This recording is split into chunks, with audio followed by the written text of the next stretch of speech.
Hello student, स्वागत है आप सभी का आपके अपने यूट्यूब चैनल सूत्रसार में।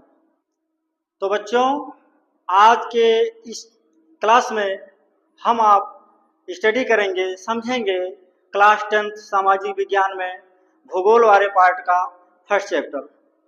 तो आइए शुरू करते हैं हम सभी लोग क्लास 10th सामाजिक विज्ञान चैप्टर 1, जो कि संसाधन एवं विकास। चैप्टर का नाम है बच्चों संसाधन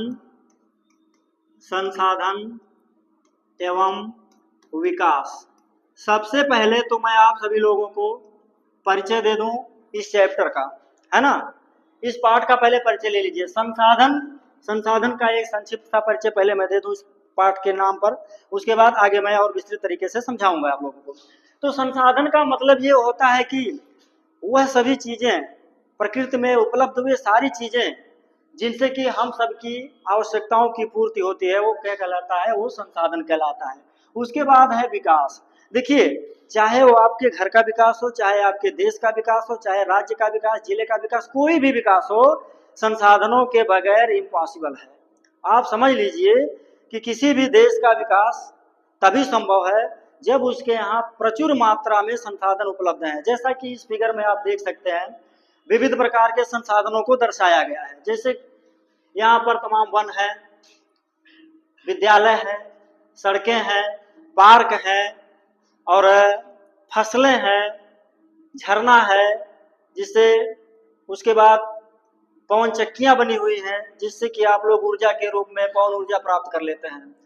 और सबसे बड़ी बात तो आपका यहाँ पर सूर्य है, जो कि पूरी पृथ्वी पर ऊर्जा का एक सबसे बड़ा स्रोत है।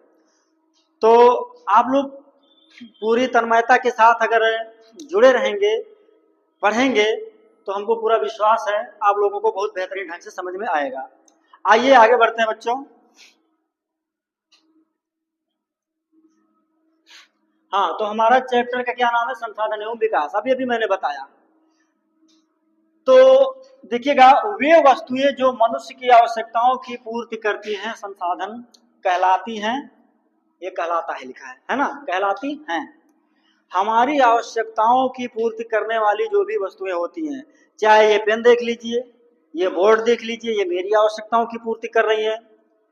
आपका जो फसल है, जिनसे आप भोजन प्राप्त करते हो, पृथ्वी जो हम सभी को बहुत कुछ देती है, वायुमंडल में जो ऑक्सीजन आप पाते हैं वो वृक्षों के द्वारा मिलता है, या फर्नीचर हम लोग बनाते हैं, या ये कपड़ा जिससे भी बना है, कपास से बना है, तो क्या है? सब संसाधन है। आपका जो फोन है, जिसपे आप लोग गेम भी खेल लेते हो, पता नहीं क्या क्या कर लेते हो, सभी क्या संसाधन है। कैसे संसाधन है?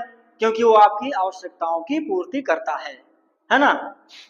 देखिए, संसाधन मानवीय क्रियाओं का परिणाम है। याद रखिएगा, संसाधन जो है मानवीय क्रियाओं का परिणाम है। काहे को? ठीक। तो बच्चों देखिए, क्या कहा मैंने? संसाधन मानवीय क्रियाओं का परिणाम है। क्यों? कोई भी संसाधन स्वतः ही उपयोगी नहीं हो सकता, क्योंकि मानव इसको अपने विवेक से उपयोगी बनाता है ना, दो बार इसको, है ना, उपयोगी बनाता है। तो कोई भी संसाधन खुद ही संसाधन नहीं होता।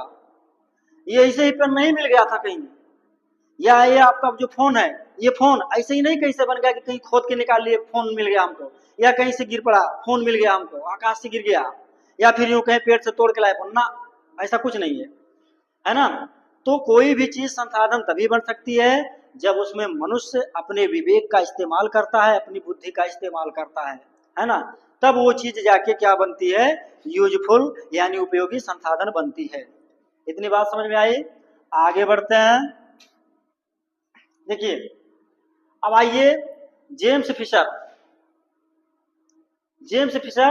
ये कहते हैं कि संसाधन वह कोई भी वस्तु हो सकती है। संसाधन वह कोई भी वस्तु हो सकती है जो मानवीय इच्छाओं या आवश्यकताओं की पूर्ति करती है। हमारी इच्छाओं की पूर्ति कर रहा है इस समय ये पेन, तो भाई संसाधन है। हमारी इच्छा की पूर्ति कर रहा है ये डिजिटल बोर्ड, तो ये संसाधन है।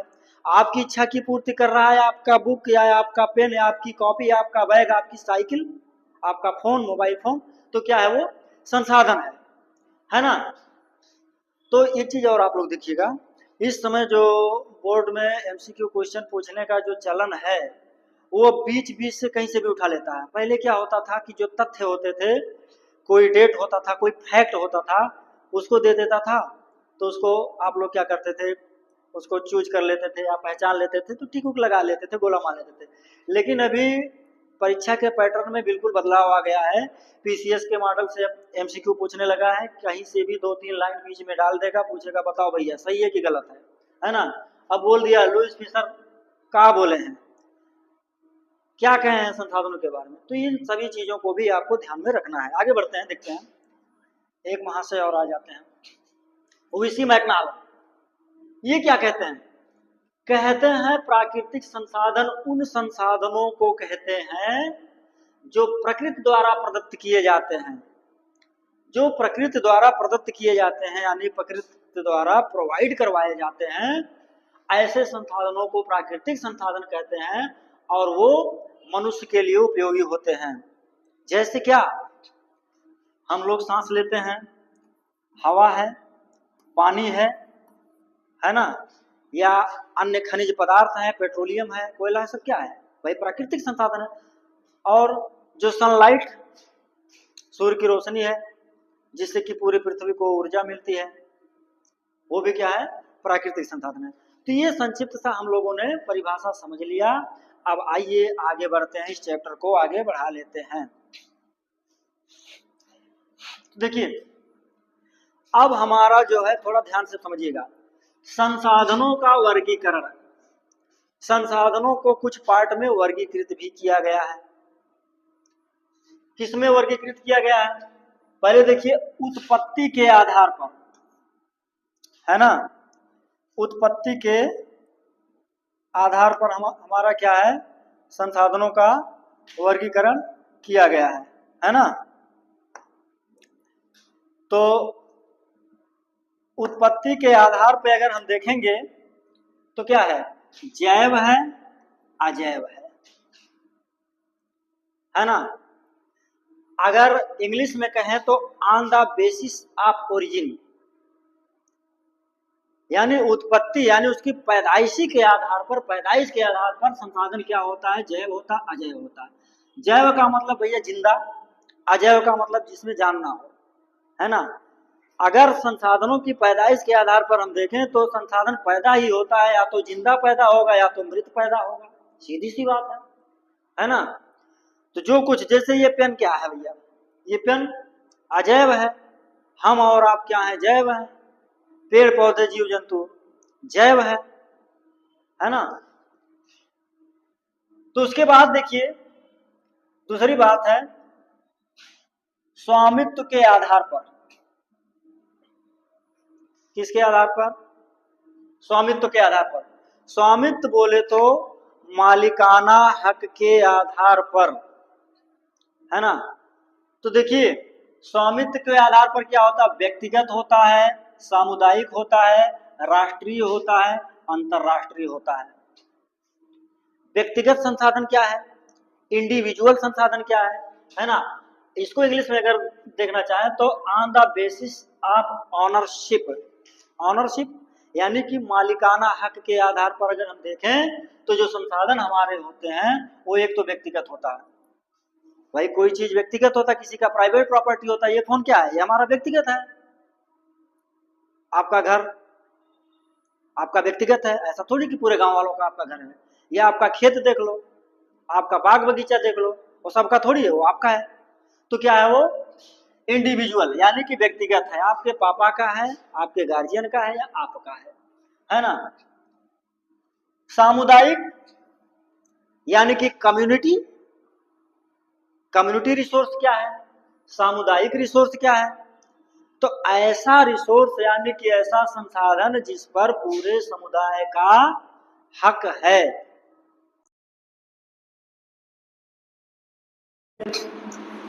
मंदिर देख लो, मस्जिद देख लो, गांव की नाली देख लो, है ना, हैंडपंप देख लो, या पंचायत भवन देख लो, गांव का क्या है, सामुदायिक है। समुदाय का है, आपकी कम्युनिटी का है, पूरे गांव का हक है उस पे।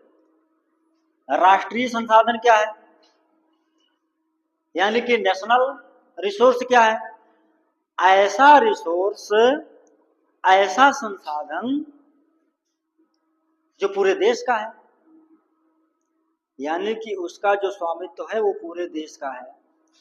आइए, आपका रेलवे, रेलवे क्या है, ये गांव वालों का है, ये आपका खुद का है, आपके घर का है, नहीं, पूरे देश का है। हाईवे पूरे देश की, स्टेडियम पूरे देश का, जो वन है, जंगल है, देश में जो कोयला निकाला जाता है, खनिज तेल निकाला जाता है, आदि आदि करके क्या है, पूरे राष्ट्र का है ना, हमारे पूरे भारत का है ना, तो क्या हो गया, राष्ट्रीय संसाधन हो गया। आगे बढ़ते हैं, अंतरराष्ट्रीय संसाधन। अंतरराष्ट्रीय संसाधन, एक चीज और बता दें आपको, थोड़ा सा 1 सेकंड के लिए छूटा। राष्ट्रीय संसाधनों में आपको मैं बता दूं कि अगर हम, ये हमारा इंडिया हो गया है ना, इंडिया, तो जो इधर आपका अरब सागर है, बंगाल की खाड़ी है, हिंद महासागर है, इस समुद्र में 12 समुद्री मील, समुद्र में जो दूरी की इकाई होती है अलग होती है, तो 12 समुद्री मील यानी कि ये बनेगा भैया 22.2 किलोमीटर क्षेत्र तक, अंदर तक का जो भी संसाधन मिलेगा वो हमारा राष्ट्रीय संसाधन है, हमारे देश का संसाधन है, किसी का हक उस पे बिल्कुल नहीं है। अंतरराष्ट्रीय में आ जाओ बाबू, अंतरराष्ट्रीय क्या है, इंटरनेशनल रिसोर्स क्या है, ऐसे संसाधन जिन पर पूरे देश का हक है, पूरी दुनिया का हक है, सबका हक है, हमारा ही नहीं है, चाइना वालों का भी हक है, अमेरिका और फ्रांस वालों का भी हक है ना। तो ऐसे संसाधनों को क्या कहते हैं, अंतरराष्ट्रीय संसाधन। अब अंतरराष्ट्रीय संसाधन में कौन आएगा, सबसे पहले देख लेते हैं, समुद्र में ही सबसे पहले देख लेते हैं। तो समुद्र में 200 समुद्री मील, तो यानी कि हमारा तो 12 के बाद एकदम गहरे समुद्र में, यहाँ कहीं दूर तलक, है ना। अगर 200 समुद्री मील है, कितना समुद्री मील है, 200 समुद्री मील है, यानी कि ये करीब जाएगा 370 किलोमीटर के आसपास जाएगा, है ना। तो इतनी दूरी के बाद, इतने दूर के बाद क्या हो जाएगा, वो अंतरराष्ट्रीय संसाधन के अंतर्गत आ जाएगा। यहाँ पर सभी देशों का हक रहेगा, जमीन से हमारी 200 समुद्री मील यानी 370 किलोमीटर के बाद, है ना, किसी भी देश के 370 किलोमीटर के बाद सागर में, समुद्र में क्या होता है, अंतरराष्ट्रीय संसाधन होता है। वहां कोई भी देश जाए, कोई भी देश मछली पकड़े, क्या करे, वो सबका होता है। इसके अलावा एक चीज और जान लीजिए, अंतरिक्ष। अंतरिक्ष भी, अंतरिक्ष क्या है, किसी एक का थोड़ी है, अंतरिक्ष हमारा थोड़ी है, अंतरिक्ष चाइना या अमेरिका का थोड़ी है, अंतरिक्ष सबका है। अंतरिक्ष में सभी लोग जाइए, अनुसंधान कार्य करिए। हमारे भी तो अभी हाल ही में शुभांशु शुक्ला जी गए थे, अंतरिक्ष में गए थे, है ना। तो क्या है, अंतरिक्ष भी एक अंतरराष्ट्रीय संसाधन है। इसके अलावा एक चीज और जान लो, अंटार्कटिका, है ना, आप लोग ध्यान लगाइएगा, समझिएगा, काफी फायदा पहुंचाने वाला रहेगा। अंटार्कटिका, आप जानते हैं साउथ में अंटार्कटिका है, ये भी अंतरराष्ट्रीय है, अंतरराष्ट्रीय संसाधन है, ये भी किसी एक देश का कब्जा नहीं है। दुनिया के जो भी देश, सारे देश जाकर वहां अनुसंधान कार्य करते हैं, तो क्या है, अंतरराष्ट्रीय संसाधन है। किसके आधार पर, कभी या स्वामित्व के आधार पर, यानी कि मालिकाना हक के आधार पर, यानी कि बेसिस ऑफ ऑनरशिप। फिर आइए बात करते हैं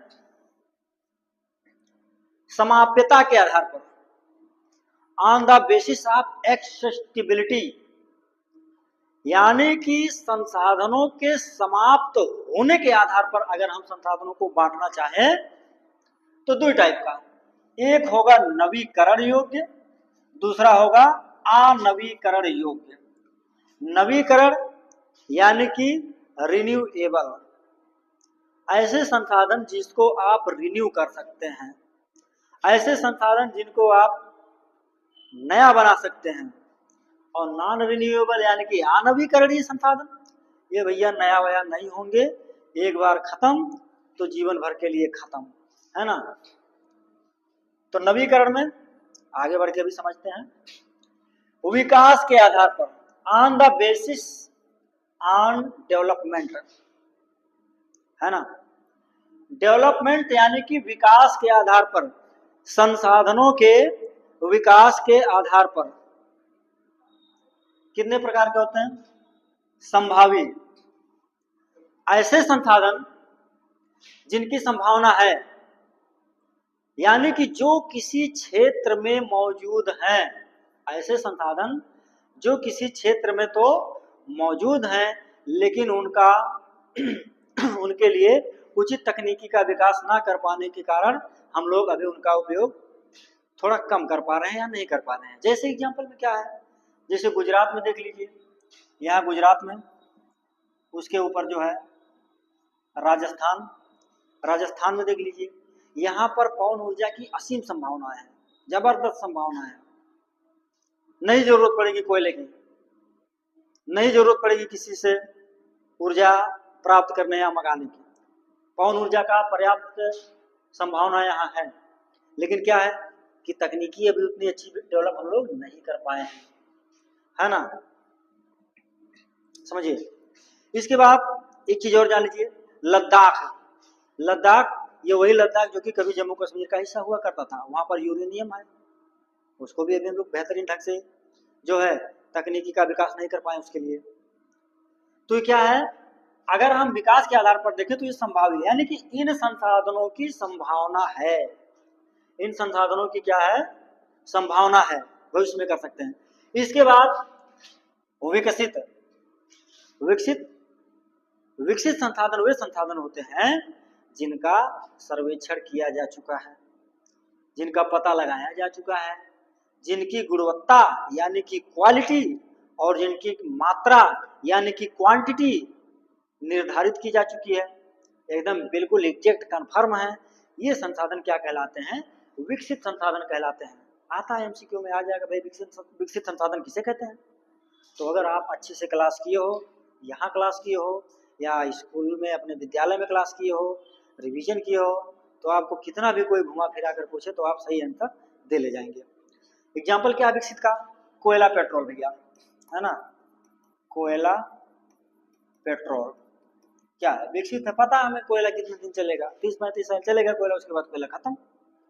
पेट्रोल अभी तो हाल ही में देख ही लिए, पेट्रोल के लिए कितना मारामारी हो गया था, है ना।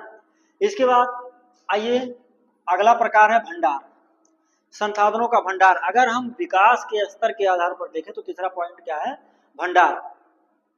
भंडार का मतलब वे संसाधन जो मानवीय आवश्यकताओं को तो पूरा कर सकते हैं, है ना, मानवीय आवश्यकताओं को क्या कर सकते हैं,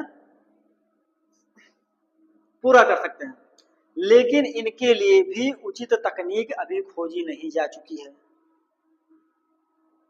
भंडार का मतलब विपुल भंडार, जबरदस्त भंडार तो है और हमारी आवश्यकताओं को भविष्य में पूरा भी कर सकते हैं, लेकिन दिक्कत यह है कि तकनीक यहां भी हमारे पास नहीं है। एग्जाम्पल देख लो भंडार वाले का भैया, भंडार वाले का एग्जाम्पल देख लो, जैसे H2O, H2O क्या है, पानी है, 2 पार्ट हाइड्रोजन 1 पार्ट ऑक्सीजन, तो क्या है, जल है। और हमें ये भी पता है, आपको ये भी पता है कि हाइड्रोजन ऊर्जा का जबरदस्त स्रोत है। तो भैया पनिया में से अगर हाइड्रोजन निकाल लोगे तो ऊर्जा की जरूरतें हमारी आसानी से पूरी हो जाएंगी। क्यों? क्योंकि आपको पता है 3 हिस्सा धरती पे पानी है, तो तो हमें कोई टेंशन ना रहे, किसी भी टाइप का टेंशन ना रहे ऊर्जा के लिए, ना कोयला, ना पेट्रोलियम, ना अन्य, ना कुछ नहीं। हमारी सारी आवश्यकताएं जल ही पूरा कर सकता है। लेकिन फिर दिक्कत वही है कि तकनीक नहीं खोजा जा चुका है ना, तकनीक पता नहीं हमको, प्रॉब्लम हमारे पास। तो ये भंडार हो गया। संचित कोष की बात करें, संचित का मतलब ये होता है जिसे कहीं पर इकट्ठा करना, कोई चीज इकट्ठा करना। हम क्या देख रहे हैं, हेडिंग क्या चल रही है, विकास के स्तर के आधार पर संसाधन देख रहे हैं जिसमें संभावित है, जिसकी संभावनाएं हो सकती है, विकसित यानी कि जिसको हम लोग विकसित कर चुके हैं, और भंडार जो कि अभी उपलब्ध है, हमारी भविष्य की आवश्यकताओं की पूरी कर सकते हैं। और चौथा क्या है, संचित कोष।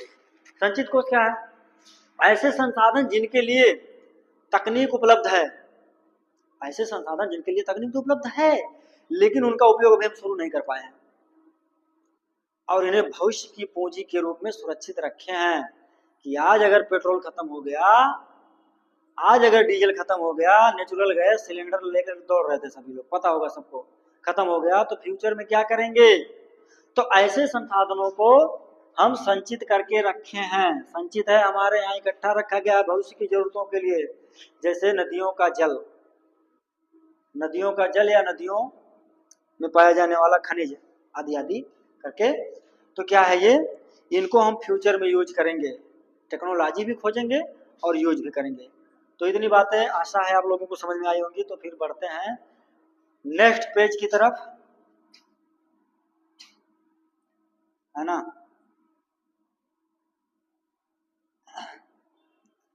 आइए एक संक्षिप्त सा परिचय देख लेते हैं संसाधन का। संसाधन क्या होता है भैया, प्राकृतिक, मानवीय। ध्यान से देखिएगा, प्राकृतिक यानी कि नेचुरल, मानवीय यानी कि HUMAN, ह्यूमन, है ना, मानवीय। प्राकृतिक को देखिए, अब एक शॉर्टकट में जो आपके बुक में भी मिलेगा ये, है ना, तो वो एक चार्ट आपको बता दिया जा रहा है। प्राकृतिक में नवीकरण योग्य और अनवीकरण योग्य। प्राकृतिक संसाधन दो टाइप के, एक नवीकरण योग्य जो कि अभी थोड़ा सा पहले आपको एक बार संक्षिप्त परिचय दिया गया था। ऐसे संसाधन जिनका नवीनीकरण किया जा सके, यानी कि रिन्यूएबल, रिन्यूएबल। अनवीकरण जो रिन्यू नहीं किए जा सकते, यानी कि नवीकरण यानी कि रिन्यूएबल, यानी कि वे संसाधन जिनको दोबारा पा सकते हो, जैसे पेड़ पौधे हो गए, जल हो गया, सोलर एनर्जी यानी कि सौर ऊर्जा हो गया। ये क्या है, इसको आप रिन्यू कर सकते हैं, नया कर सकते हैं, नया बना सकते हैं, नया पा सकते हैं। और अनवीकरण जिसको नया नहीं कर सकते, एक बार खत्म तो जीवन भर के लिए खत्म। कोयला देख लो, पेट्रोल देख लो, नेचुरल गैस देख लो, क्या है, एक बार जला दिए तो खत्म हो जाएगा। अब अगर हम नवीकरण योग्य वाले पार्ट में आगे बढ़ते हैं तो हमको मिलता है सतत और जैव। सतत अथवा प्रवाह भी इसको कहते हैं, इंग्लिश में बोलेंगे कॉन्टिन्यूअस, कॉन्टिन्यूअस, है ना। ऐसे संसाधन जो कंटिन्यू है, कंटिन्यू रहते हैं, हर जगह है। मैं यहाँ पर सांस ले रहा हूँ हवा, आप भी अपने घर पे सांस ले रहे होंगे, है ना, यहाँ भी जल है, आपके यहाँ भी जल है, तो ये हमेशा बने रहते हैं, ये सतत होते हैं। उसके बाद जैव, जैव यानी कि बायोटिक, जैव यानी कि बायोटिक, ऐसे संसाधन जिनमें जान है। तो इसमें क्या आएगा, प्राकृतिक वनस्पति यानी कि फ्लोरा एंड वन्य जीव यानी कि फाउना, है ना। तो जो वन है, जो जंगल है, ये क्या है, प्राकृतिक, सॉरी, जैव संसाधन। इसके अलावा जो वन्य जीव हैं, ये जानवर हैं, जंगली जानवर हैं, ये सभी क्या है, ये भी जैव है। आगे अगर हम बढ़ें, इस वाले पार्ट में जाएं, अनवीकरण यानी कि नॉन रिन्यूएबल में, जिसको हम रिन्यू कर ही ना सके, जो जीवन भर के लिए खत्म हो जाएगा, एक बार खत्म हो गया तो खत्म हो गया। इसमें दो टाइप के होते हैं, एक होता है पुनः चक्रीय यानी कि रिसाइकेबल, एक होता है अचक्रीय, नॉन रिसाइकेबल। इसको रिसाइकल कर सकते हो, इसको रिसाइकल नहीं कर पाओगे। रिसाइकल देखिए, आणविकरण, नया तो नहीं बना सकते, लेकिन कुछ ऐसे संसाधन होते हैं जिनको आप फिर से उपयोग में ला सकते हो। जैसे धातुएं। धातुएं कैसे? देखा होगा घरों पर माताएं बहनें हैं, चांदी का कोई आभूषण पुराना हुआ, बदल के दूसरा ले लिया, और जो कारीगर है उस पुराने आभूषण को क्या करता है, गला के फिर से नया बना देता है। या लोहा जो घर पे पुराना धुराना है, उसको भी क्या करते हैं, कबाड़ी वाला ले जाता है, गला के फिर से यूजफुल बना लेता है ना। इसका मतलब यह है कि इसका पुनः चक्रण कर दिया गया है, फिर से उसको जो है प्राप्त कर लिया गया है, यूजफुल बना लिया गया है, ना कि नया बनाया गया है। क्यों भैया?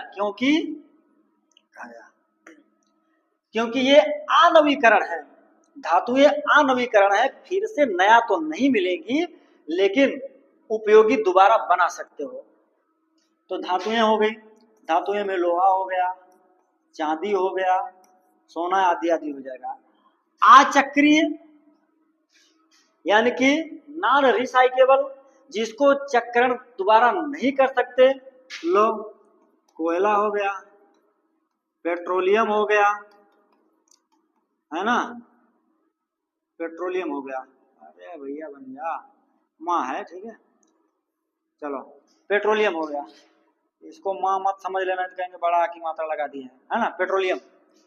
और गैस, है ना, गैस तो क्या है, ये जो है अचक्रीय है, एक बार जल गया, एक बार खत्म हो गया तो जीवन में नहीं मिलेगा।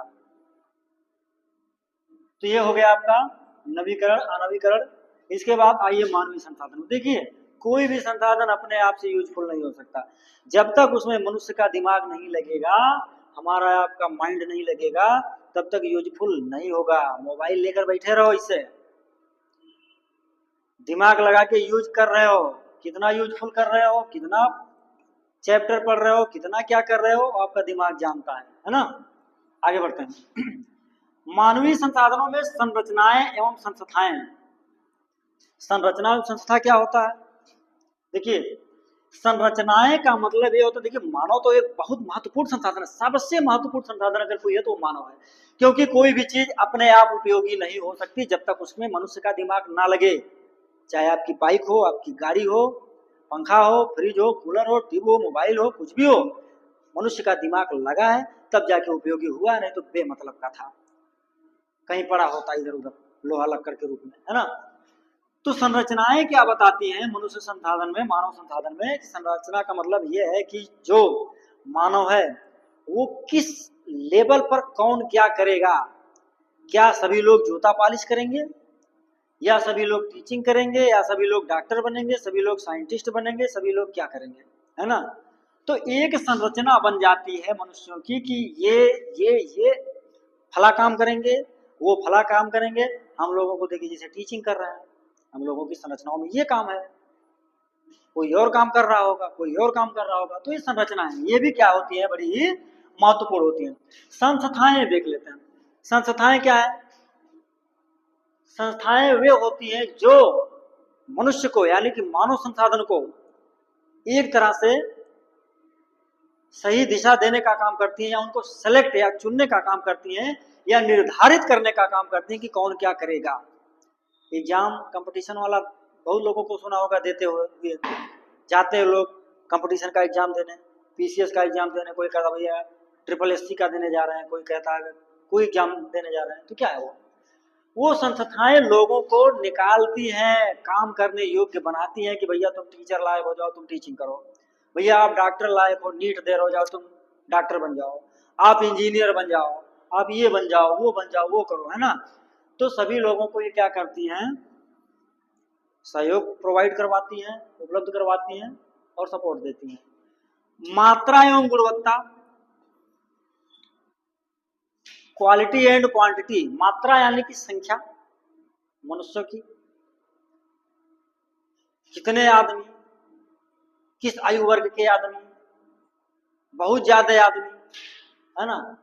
मानव संसाधनों में देखिए, मानव संसाधन में बहुत ज्यादा आदमी भी हो गए कहीं, और बिना मतलब के, ना पढ़े लिखे, ना ट्रेंड, ना किसी प्रकार के, तो क्या है, बोझ हैं देश पर, किसी भी देश पर वो बोझ हैं, बेकार हैं एकदम, तो क्या है, मात्रा का भी ध्यान रखा जाता है, उसके बाद गुणवत्ता यानी कि क्वालिटी का भी।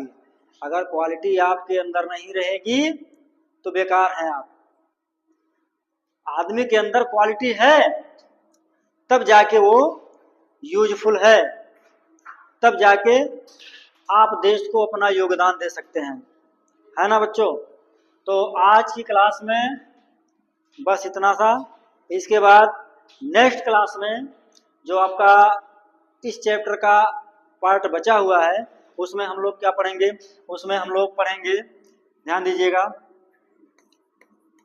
सतत पोषणीय विकास पढ़ेंगे, एजेंडा 21 पढ़ेंगे, जो कि काफी जबरदस्त टॉपिक रहेगा आपके लिए, शॉर्ट आंसर लिखने के लिए और एमसीक्यू लिखने के लिए, प्लस मैप के लिए भी आपका बड़ा ही उपयोगी अगला वाला आपका वीडियो आने वाला है।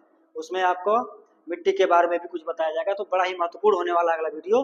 तो उसको आप इसको पढ़िए और उसके लिए खुद से प्रिपेयर होइए, फिर दूसरे वीडियो में आपको उसको समझाया जाएगा। धन्यवाद।